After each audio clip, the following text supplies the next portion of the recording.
Nous sommes aujourd'hui au Salon du Livre et de la Presse Jeunesse à Montreuil. Depuis plus de 30 ans, c'est le rendez-vous littéraire incontournable en cette fin d'année. Il réunit auteurs, établissements scolaires, associations, bibliothèques, maisons d'édition, artistes.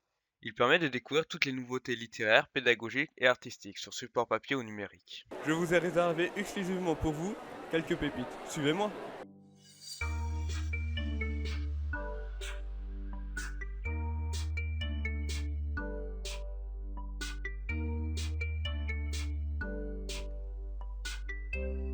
Partons à la rencontre de Laurence Frédet, rédactrice en chef du magazine Topo Revue, une revue d'actualité en bande dessinée pour les moins de 20 ans. Bonjour, moi je suis la rédactrice en chef de la revue dessinée Topo qui s'adresse pour les ados. Le principe c'est de faire de la bande dessinée de reportage et de décrypter l'actualité pour les ados. Challenge qui a fait peur à beaucoup d'ados, donc on explique d'où vient ce mouvement, comment il s'est diffusé sur la toile.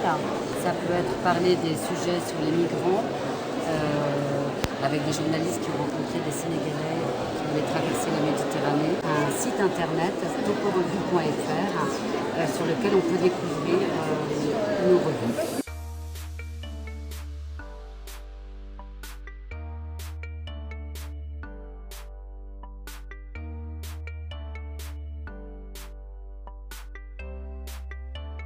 Je vous emmène maintenant à la rencontre de l'éditeur Saad Bouri, aux éditions du Jasmin, qui nous présente la tradition japonaise des haïkus.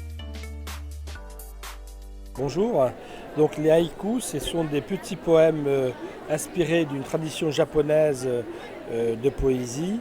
Ce sont des poèmes de 3 vers qui ont une rythmique bien particulière parce que le premier vers doit avoir 5 pieds, le deuxième 7 pieds et le troisième 5 pieds.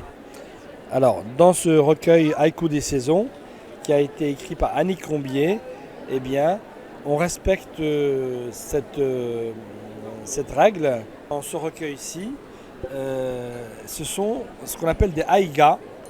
Un haïga étant la juxtaposition d'un haïku. Donc là, vous avez les 3 vers. Ici, vous les avez en français et aussi traduits en japonais. Et vous avez un petit dessin qu'on appelle un sumi-e. Donc haïku plus sumi-e, ça donne ce qu'on appelle un haïga. Les Japonais sont très étonnés de cette mode et du fait que les Français écrivent des haïkus en français.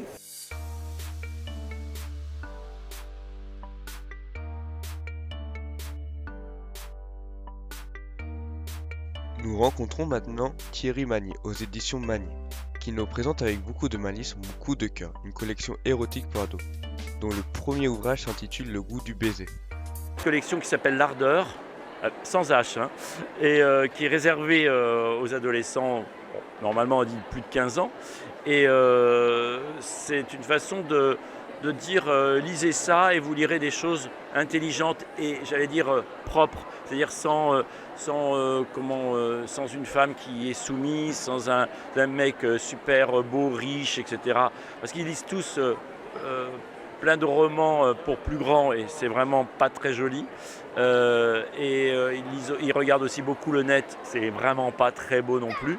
Et là c'était pour leur donner ce goût, le goût de ces textes qui retrouvent la sensation du corps, la sensualité, etc. C'est pas du tout pornographique, c'est pas du tout ça.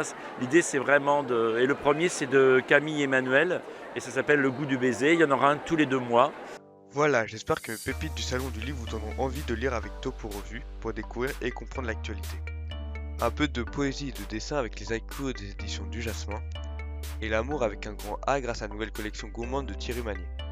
Vous pouvez retrouver tous ces ouvrages en librairie ou les demander auprès de votre bibliothèque.